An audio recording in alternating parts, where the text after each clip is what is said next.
அனைவருக்குமே தமிழ் புத்தாண்டு வாழ்த்துக்கள். இனி வரக்கூடிய காலகட்டங்கள் உங்களுக்கு எப்பவுமே மகிழ்ச்சியாக இருக்க எங்களுடைய மனமார்ந்த வாழ்த்துக்களை தெரிவிச்சுக்கிறோம். சித்திரை முதல் நாளில் நம்ம செய்யப்படக்கூடிய ஒவ்வொரு வழிபாடுகள், பூஜைகள் ஒவ்வொன்றுமே ரொம்ப சிறப்பாக இருக்கும். அதே மாதிரி நம்ம அந்த சித்திரை முதல் நாள் அந்த 1ஆம் தேதி இன்னைக்கு ரொம்ப ஹாப்பியாக இருந்தோம் அப்படின்னா வருடம் முழுவதுமே ஹாப்பியாக இருப்போம். நல்ல விஷயங்களை பேசுறது, நல்ல விஷயங்களை செய்கிறது, இந்த மாதிரியான விஷயங்கள் செய்கிறது ரொம்ப ரொம்ப நல்லது. அதே மாதிரி அன்றைய நாளில் நம்ம சோகமாக இருந்தோம் அப்படின்னா கண்டிப்பாக அந்த வருடம் முழுவதுமே ரொம்ப சோகமாக தான் இருப்போம். அதனால் இந்த சித்திரை முதல் நாள் அன்னைக்கு நம்ம முக்கியமாக செய்ய வேண்டிய விஷயங்கள் என்ன, இதையெல்லாம் குறித்து தான் நம்ம இந்த பதிவின் மூலமாக பார்க்க போகிறோம். வீடியோவை ஸ்கிப் பண்ணாமல் முழுமையாக பாருங்கள். சித்திரை முதல் நாள் அன்னைக்கு நீங்கள் வீட்டை நல்லா சுத்தம் செஞ்சுட்டு அதுக்கப்புறம் வாசலில் கோலம் போட்டு அதை அழகுபடுத்துங்க. அடுத்ததாக வாசற்படிகளுக்கு மஞ்சள் குங்குமம் இட்டு மாவிலை தோரணங்களை கட்டி நீங்கள் மங்களம் சேர்க்க வேணும் அப்படின்னு சொல்லிட்டு வழிபாடு செய்யுங்க. வாயிற்படி நிலைவாயிலில் மஞ்சள் பூசி சாணத்தால் மெழுகி அழகிய மாக்கோலம் இட்டிங்க அப்படின்னா திருமகள் வாசம் செய்வாள் அப்படிங்கிறது நம்பிக்கை. அதோட மஞ்சள் குங்குமம் இது எல்லாமே நோய் கிருமிகளுக்கும் துர்த தேவதைகளுக்கும் வாசல் படியை தாண்டி வராமல் தடுக்கும் ஒரு சக்தி இருக்காம். புது வருட தினத்தில் நம்மளோட நலம் காக்கவே இந்த நடைமுறையானது வழக்கத்தில் இருக்குது. சித்திரை புது வருடமானது நம்மளோட வருங்கால பலன்களை அறிவது ரொம்ப ரொம்ப அவசியம். சித்திரை மாதத்தில் சூரியன் மேச ராசியில் ரொம்பவும் உச்சமாக பிரகாசிப்பதனால அன்றைய தினம் பானகம், நீர்மோர், பருப்பு வடை இது எல்லாத்தையுமே நைவேத்தியம் செய்யணும். இனிப்பு, கசப்பு, உவர்ப்பு, புளிப்பு, துவர்ப்பு, கார்ப்பு என அறுசுவை கொண்ட உணவுகளை சமைத்து உண்பாங்க.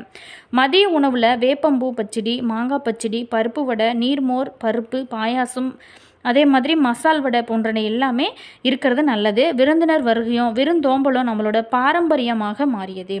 சித்திரை முதல் நாள் இன்னைக்கு பெருவாரியாக மக்கள் கோவிலுக்கு சென்று வாழ்த்துக்களை பரிமாறி கொண்டாடக்கூடிய மற்றும் பல வகையிலுமே வருட பிறப்பை ரொம்ப ரொம்ப சிறப்பாக கொண்டாடுவாங்க. நீங்கள் எந்த முறையில் கொண்டாடுவீங்க அப்படிங்கிறத மறக்காமல் கமெண்ட்ஸில் சொல்லுங்கள். அதே மாதிரி இந்த அறுசுவை உணவுகள் படைத்து நம்ம வழிபாடுகள் செய்வது நல்ல ஒரு பலன்களை கொடுக்கும்.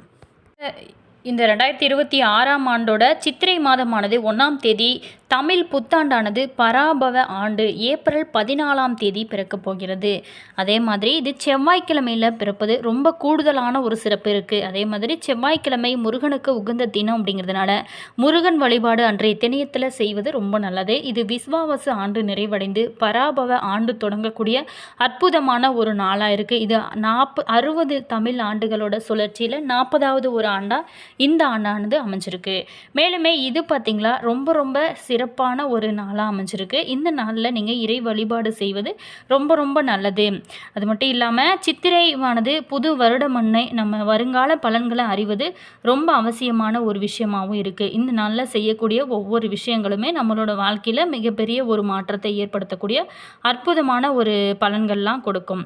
அப்படி நம்ம இந்த நாளில் நம்ம மனிதராய் பிறந்த அனைவருமே 2 விதமான கடன்கள் இருக்குது. ஒன்று பொருள் கடன், பிறவி கடன். பெரும்பான்மையினர் இந்த 2 கடனில் இருந்து மீண்டு வர முடியாமல் அனுபவிக்கும் அவஸ்தைகள் நம்ம சொல்ல முடியாத அளவுக்கு இருக்கும். இதற்கு முன் வினை கர்மா தான் காரணம் அப்படின்னு சாஸ்திரங்கள் சொல்லுது. அதாவது முற்பிறவியில் ஒருவர் செய்த கர்ம வினைகளோட பயனை இந்த பிறவியில் அனுபவிக்க வேணும் அப்படிங்கிறது பிரபஞ்ச நியதியாக இருக்குது. ஆனால் அதனோட பாதிப்புகளிலிருந்து விடுபட பிரபஞ்சம் வழங்கிய ஒரு உபாயம் தான் பிரார்த்தனைகள் மற்றும் வழிபாடுகள். பகுத்தறிவு இல்லாத ஜீவன்கள் தங்களோட துயரங்களை சுமந்து அனுபவிக்கத்தான் ஆக வேணும். ஆனால் பகுத்தறிவை பெற்றிருக்கக்கூடிய மனிதன் இறைவனை சரணாகதி அடைந்து துயரங்களோட வேதனைகளை குறைத்து கொள்ள முடியும். இறை வழிபாட்டினால பிறவி பிணி நீங்கி மன வலிமையும் உடல் பலத்தையும் ஆன்ம பலத்தையும் பெற முடியும். இந்த 2 பெரும் கடனில் இருந்து விடுபட்டு மாபெரும் புண்ணியத்தை வழங்கக்கூடிய 2 வழிபாடுகள் தான் இந்த பதிவில் நம்ம பார்க்க போகிறோம்.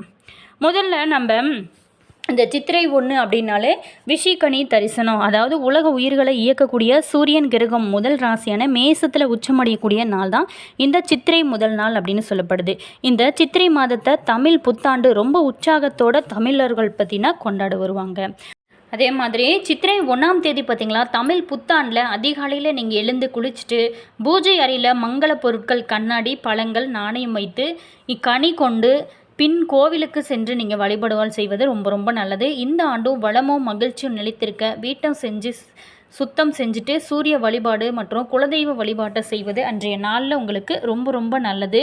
அதே மாதிரி இந்த விஷி கனி காணுதல் அப்படின்னா என்ன, இதுக்கு என்ன செய்யணும் அப்படிங்கிறத பார்க்க போகிறோம். ஒரு தாம்பழத்தில் பார்த்திங்களா கண்ணாடி, வாழைப்பழம், மாம்பழம், பலாச்சுளை, ஆப்பிள், ஆரஞ்சு, தேங்காய், மஞ்சள், குங்குமம், புதிய வஸ்திரம், பணம் அல்லது நாணயங்கள் மற்றும் பூக்களை தயார் செஞ்சு வச்சுக்கோங்க.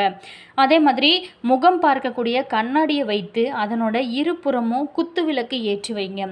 அடுத்ததாக காணுதல். புத்தாண்டு அதிகாலத்தில் கண்கள் மூடியே நீங்கள் பூஜை அறைக்குள்ளே சென்று முதல்ல இந்த மங்கள பொருட்களை நீங்கள் முதல்ல பாருங்கள். அதுக்கப்புறம் கண்ணாடியில் உங்களோட முகத்தை பார்த்து இறைவனை நீங்கள் மனதார வேண்டிக்கோங்க. இந்த ஆண்டு ரொம்ப ரொம்ப சிறப்பாக இருக்கணும் அப்படின்னு சொல்லிட்டு வேண்டிக்கோங்க. அடுத்ததாக சூரிய வழிபாடு. புத்தாண்டு பிறப்பன்னைக்கு சூரியனை வணங்குவது உங்களுக்கு அதிர்ஷ்டத்தை நிச்சயமாக கொடுக்கும். அடுத்ததாக கோவில் வழிபாடு. அருகில் இருக்கக்கூடிய கோயிலுக்கு போயிட்டு குறிப்பாக பெருமாள் அல்லது குலதெய்வத்தை நீங்கள் தரிசித்து அன்றைய தினத்தோட பஞ்சாங்கம் கேட்பது ரொம்ப நல்லது. அன்றைய நாளில் நீங்கள் புதிய ஆடை இருந்துச்சு அப்படின்னா அந்த புதிய ஆடை அணிந்து வீட்டில் கனி மற்றும் நைவேத்தியங்களை வச்சு நீங்கள் வழிபாடு செய்வது ரொம்ப ரொம்ப நல்லது. இந்த 2026 தமிழ் புத்தாண்டு ஏப்ரல் 14ஆம் தேதி செவ்வாய்க்கிழமை முருகனுக்கு உகந்த இந்த நாளில் நீங்கள் இந்த மாதிரியான விஷயங்கள் செய்வது ரொம்ப ரொம்ப நல்லது. இதனால் முருகனோட அருளுமே உங்களுக்கு கிடைக்கும். சித்திரை முதல் மாதம் இளவேனில் வசந்த காலத்தோட தொடர்புடையது. சித்திரை புத்தாண்டு வாழ்த்துக்கள். நீங்கள் வீட்டு வாசலை கோலமிட்டு அலங்கரிப்பது, வாழை இலை விருந்து சமைப்பது பற்றி மேலுமே நீங்கள் தெரிஞ்சுக்கொள்ளணும் அப்படின்னா இந்த வீடியோவை தொடர்ந்து பாருங்கள். வீடியோவை ஸ்கிப் பண்ணாமல் முழுமையாக பாருங்கள். அதே மாதிரி இந்த தமிழ் புத்தாண்டின் முதல் நாள் அதிகாலையில் விஷி கனி தரிசித்தாலே ஆண்டு முழுவதுமே ஆனந்தமாக அமையுமா. பங்குனி கடைசி நாள் இரவே நீங்கள் சுவாமி படங்களுக்கு பூச்சூட்டி அலங்கரிக்க வேணும். அடுத்தது குருவாயூரப்பன் படம் இருப்பது ரொம்ப ரொம்ப சிறப்பு. ஒரு மேஜையில் முகம் பார்க்கும் கண்ணாடி வைத்து அதில் இருபுறமும் குத்து விளக்கு வைப்பாங்க. ஒரு தாம்பூலத்தில் பூ, பழம், வெத்தலை பாக்கு, கிண்ணங்களில் அரிசி, பருப்பு, நகைகள் இது எல்லாத்தையும் வைக்கிறது ரொம்ப நல்லது. இன்னொரு தாம்பூலத்தில் பல வகைகள், வெள்ளரி, அதே மாதிரி தென்னம்பூ வைக்கிறது நல்லது.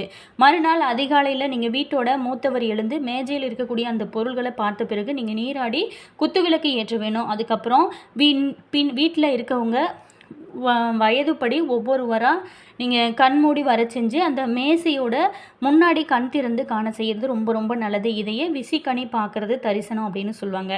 எல்லாருமே நீங்கள் நீராடிக்கிறதுக்கப்புறம் புத்தாடையும் காசும் கொடுங்க. இதற்கு கை நீட்டும் அப்படின்னு பொருள்.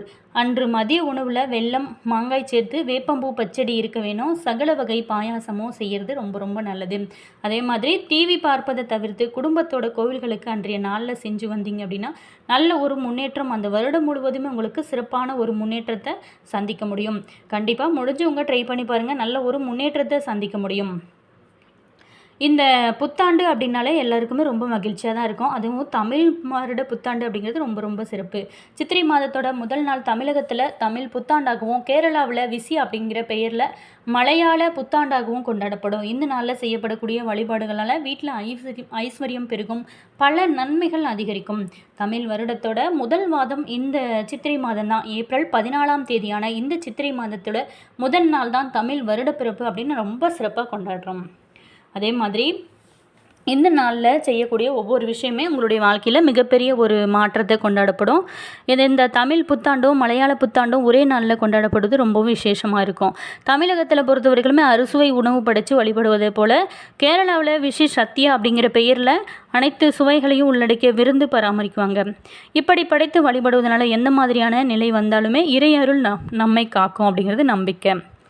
முதல் நாளே வீட்டை பூஜை அறையை சுத்தம் செஞ்சுட்டு இந்த மாதிரியான சுவாமி படங்கள்லாம் சுத்தம் செஞ்சு சந்தனம், குங்குமம் இதெல்லாம் வச்சு கொண்டாடுவாங்க. சித்திரை விசி அப்படின்னும் தமிழ் புத்தாண்டு அப்படின்னும் கொண்டாடப்படும். இந்த உன்னதமான நன்னாளில் இப்படி கண் விழிச்சு பார்த்தீங்க அப்படின்னா கனிகளை போல உங்களோட வாழ்க்கையை ரொம்ப இனிமையாக இருக்குமா. நம்மளோட முகத்தை நாமே கண்ணாடியில் பார்க்கறதுனால நம்மை சுற்றி இருக்கக்கூடிய திருஷ்டி அனைத்துமே விலக்கி விடுமா. தங்கம் மற்றும் காசுகளை பார்க்கறதுனால சகல ஐஸ்வர்யங்களும் நம்மளோட இல்லத்தில் தங்கும் அப்படிங்கிறது ஐதீகம். அதுக்கப்புறம் இந்த வழக்கம் கேரளாவில் மட்டுமே இருந்தது. பின்னர் பார்த்திங்களா கன்னியாகுமரி, திருநெல்வேலி, கோவை, திருப்பூர் என கேரளத்தை ஒட்டி இருக்கக்கூடிய பகுதிகளுக்கும் வந்ததான். இதையடுத்து தமிழ் மக்களிடம் இது ரொம்ப பரவிதான். தமிழ் புத்தாண்டு நாளில் கனி காணுதல் அப்படிங்கிற சம்பிரதாயம் வர தொடங்கியதாக சொல்லுகிறாங்க ஆசிரியர்கள். மேலுமே புத்தாண்டு நாளில் குலதெய்வ வழிபாடு செய்வது ரொம்ப ரொம்ப முக்கியத்துவம் வாய்ந்த விஷயமா இருக்கு. இப்பொழுது குலதெய்வ கோயிலுக்கு சென்று பொங்கல் படையல் போட்டு வழிபட முடியாத நிலையாகவே வீட்டில் குலதெய்வத்தை நீங்கள் மனதார வேண்டிக் கொண்டு விளக்கேற்றலாம். அப்படி குலதெய்வ கோயிலுக்கு போகிற முடிஞ்சவங்க பக்கமாக இருக்கிறீங்க, நீங்கள் போயிட்டு வர்றது ரொம்ப ரொம்ப நல்லது அன்றைய நாளில். அதே மாதிரி உங்களால் முடிந்தால் சர்க்கரை பொங்கலோ பாயாசமோ நைவேத்தியமாக நீங்கள் படையல் போட்டு வேண்டிக்கோங்க. உங்களோட குடும்பம் சீரும் சிறப்புமாக இருக்கும். வம்சம் வாழையடி வாழையாக தணிக்கும். வீட்டோட தரித்திரம் அனைத்துமே விலகும். சகல ஐஸ்வர்யங்களும் குடிக்கொள்ளக்கூடிய இது ஒரு அற்புதமான வாய்ப்பாக இருக்குது. கண்டிப்பாக மிஸ் பண்ணிடாதீங்க. இந்த தமிழ் 1ஆம் தேதி உங்களால் முடிஞ்ச உதவிகளை அடுத்தவங்களுக்கு செய்வதும் ரொம்ப ரொம்ப நல்லதாக அமையும். மேலுமே இனி வரக்கூடிய காலகட்டம் எப்போவுமே உங்களுக்கு மகிழ்ச்சியாக இருக்குன்னு நினைக்கிறவங்க கண்டிப்பாக இந்த நாளில் நீங்கள் கண்டிப்பாக இந்த சின்ன சின்ன விஷயங்களை செய்யும்போது நிச்சயமாக நல்ல ஒரு மாற்றம் இருக்கும். இந்த சித்திரையில் கனி காணுதல் அப்படிங்கிறது பல ஊர்களில் தமிழ் புத்தாண்டு அன்னைக்கு சித்திரை கனி காணும் நிகழ்வானது நடைபெறும். அதாவது இந்த நாளில் ஒரு தாம்பலத்தில் மாம்பழம், வாழைப்பழம், பலாச்சுளை, ஆப்பிள், ஆரஞ்சு முதலியான பழங்களை வரிசையாக வைப்பாங்க. அதில் வெள்ளி, தங்கம், மஞ்சள், குங்குமம், பணம், கண்ணாடி உள்ளத்தை எல்லாத்தையுமே வைத்து அடுக்கி வைப்பாங்க. அந்த தமிழ் புத்தாண்டு அன்னைக்கு கண் விழித்ததுமே அந்த பூஜை அறையில் வைக்கப்பட்டிருக்கக்கூடிய இந்த தாம்பாளத்தை தான் முதல்ல பார்க்க வேணும் அப்படிங்கிறது ஐதீகம். இதில் இருக்கக்கூடிய கண்ணாடியில் நம்மளோட முகத்தை பார்த்துட்டு நம்ம அன்றைய நாள் தொடங்குறது ரொம்ப ரொம்ப நல்லது. இதனால் இப்படி செய்வதனால வருடம் முழுவதுமே மகிழ்ச்சி பொங்குமா, சுபகாரியங்கள் நடைபெறும் அப்படிங்கிறது காலங்காலமாகவே இருந்துட்டு வர ஒரு விஷயம். மேலும் தமிழ் புத்தாண்டு அன்னைக்கு அறுசுவைகளும் இடம்பெற்றிருக்கிறது ரொம்ப நல்லது. இனிப்பு, கசப்பு, உப்பு, காரம், துவர்ப்பு, புளிப்பு ஆகிய 6 சுவைகளும் இருக்கும் உணவுகளை சமைப்பது ரொம்ப ரொம்ப சிறப்பு. அதில் மட்டும் இல்லாமல் இதில் பாகற்காய் சேர்ப்பது இல்லை. ஆனால் தமிழ் புத்தாண்டு அன்னைக்கு அத்தனை வகையான சுவைகளும் இடம்பெற்ற படையலை படைப்பது ரொம்ப ரொம்ப விசேஷமாக அந்த வருடம் முழுவதுமே விசேஷமாக இருக்கும். குறிப்பாகவே மதிய உணவில் வேப்பம்பூ பச்சடி, மாங்காய் பச்சடி, பருப்பு வடை, நீர்மோர், பருப்பு பாயாசம், மெதுவடை இது எல்லாத்தையுமே இடம்பெறுது ரொம்ப அவசியம். விருந்தினரோட வருகை விருந்தோம்பலும் நம்மளுடைய ஒரு பாரம்பரியமாக இருக்குது. இது அனைத்துமே கலந்து தான் நம்மளோட வாழ்க்கை என்பதை அறிவுறுத்துறதுக்காக தான் இப்படி அறுசுவை உணவினை புத்தாண்டோட தொடக்கத்தில் படைக்கப்படுறோம். அதே மாதிரி உங்களால் முடிஞ்சவங்க இந்த அறுசுவை உணவையுமே நீங்கள் படைத்து வழிபாடுகள் செய்வது ரொம்ப ரொம்ப நல்லது. அன்றைய நாளில் நீங்கள் உங்களால் முடிந்த ஹெல்ப் பண்ணுறதும் ரொம்ப ரொம்ப நல்லது. அதே மாதிரி நம்ம காசு, பணம், நகை இதெல்லாம் ஏன் வச்சு நம்ம படைக்கிறோம் அப்படின்னா, இதில் லட்சுமியும், புத்தகத்தில் சரஸ்வதியும், தீபத்தில் சக்தியும் என முப்பெரும் தேவியரை பார்ப்பதா ஐதீகம். இப்படி செய்வதனால ஆண்டு முழுவதுமே செல்வம் சேர்ந்து கொண்டே இருக்குமா. சித்திரை முதல் நாள பிரம்மதேவன் படைத்ததாக புராணங்கள் சொல்லுது. அதனால தான் மனிதர்களோட விதிக்கணக்கை எழுதக்கூடிய பிரம்மாவை சிவன் கோவிலுக்கு சென்று நீங்கள் தரிசனம், வழிபாடு, பூஜை இந்த மாதிரிலாம் செய்கிறது தலைவிதியை மாறி பிறவி கடன் தீரும் அப்படின்னு சொல்லுவாங்க. கோவிலுக்கு செல்ல முடிஞ்சவங்க கண்டிப்பாக அன்றைய நாளில் கோவிலுக்கு போயிட்டு வாங்க. அப்படி செல்ல முடியாதவங்க வீட்டில் பிரம்மாவின் படம் வைத்து தீபம் ஏற்றி வாசனை மலர்கள் சாற்றி நீங்கள் பால், கற்கண்டு, கேசரி, வெற்றிலை பாக்கு, பழம் இது எல்லாமே வைத்து நீங்கள் படித்து வழிபாடு செய்யலாம். கற்பூரம் ஏற்றி வழிபாடு செய்யலாம். ஓம் பிரம்ம தேவரே போற்றி ஓம் அப்படிங்கிற மந்திரத்தை 108 முறை அன்றைய நாளில் சொல்லி வழிபாடுகள் செய்வது நல்ல நல்ல முன்னேற்றத்தை உங்களோட வாழ்க்கையில் கொடுக்கும். அதே மாதிரி வாசனை மலர்கள், மஞ்சள் கலந்த அரிசி, அச்சதை போடுறது இன்னும் நல்ல சிறப்பான ஒரு முன்னேற்றத்தை கொடுக்கும். விஷய கனி பார்க்கறது அப்படிங்கிறது இந்த புண்ணியமான நாளில் இந்த வழிபாட்டை மனமுருக செஞ்சிங்க அப்படின்னா நியாயமான கோரிக்கை எதுவானாலும் அடுத்த 3 மாத காலம் முடிவதற்குள்ள நிறைவேறும். அன்றைய தினம் அருகில் இருக்கக்கூடிய கோவிலுக்கு சென்று நம்மளுடைய இஷ்ட தெய்வத்தையும் வணங்கி வழிபடலாம். விஷய புண்ணிய நாளில் இந்த விஷய கனி தரிசனம், பிரம்மா தரிசனம் வழிபாடு, பூஜை, தானம், தர்மம், அன்னதானம் முழு நம்பிக்கையோடு செஞ்சீங்க அப்படின்னா நல்ல ஒரு பலன்களை எல்லாமே பெறுவீங்க. வீடியோ பிடிச்சிருந்தா மறக்காமல் லைக் பண்ணுங்கள். இது போன்ற பல சுவாரஸ்யமான தகவல்களை நீங்கள் தெரிஞ்சுக்கணும் அப்படின்னாலும் மறக்காமல் இனியவள் உற்சாகம் சேனலை சப்ஸ்கிரைப் பண்ணி வச்சுக்கோங்க. கூடவே இருக்க பெல் பட்டனையுமே ப்ரெஸ் பண்ணிக்கோங்க. அப்போ தான் நாங்கள் போகிற ஒவ்வொரு நியூ வீடியோஸுமே உடனுக்குடன் உங்களுக்கு நோட்டிஃபிகேஷனாக வரும். அதே மாதிரி உங்களோட கருத்து என்ன அப்படிங்கிறத மறக்காமல் கமெண்ட்ஸில் சொல்லுங்கள். அதே மட்டும் இல்லாமல் உங்களுடைய ஃப்ரெண்டு அல்லது ரிலேஷன் வகையில், உறவுகள் வகையில், நண்பர்கள் வகையில் இந்த பதிவை ஷேர் பண்ணிவிடுங்க. அவங்களுக்குமே ரொம்ப ரொம்ப யூஸ் ஆகட்டும். இந்த சித்திரை 1ஆம் தேதி முக்கியமாக இறை வழிபாடு செய்து நல்ல ஒரு முன்னேற்றத்தை கொடுக்கும். All viewers, thank you.